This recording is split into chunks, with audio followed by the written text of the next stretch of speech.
Ixtlacoliuqui, una de las deidades más enigmáticas de la mitología mexica, refleja la compleja relación entre el orden, la justicia y el castigo.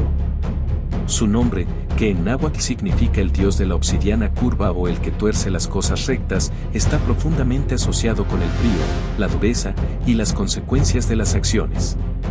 Este dios personifica el frío glacial, la venganza justa y la oscuridad invernal, simbolizando la severidad de las leyes cósmicas. Ixtlacoliuqui, representado con un rostro cubierto o cegado por una banda, como símbolo de su imparcialidad. Ixtlacoliuqui como dios del frío y la justicia, el frío y las heladas. Ixtlacoliuqui gobierna sobre el frío intenso, las heladas y el invierno. Su llegada marca la desolación, el endurecimiento de la naturaleza y la pausa en el ciclo de vida. Simboliza la idea de que todas las acciones tienen consecuencias inevitables.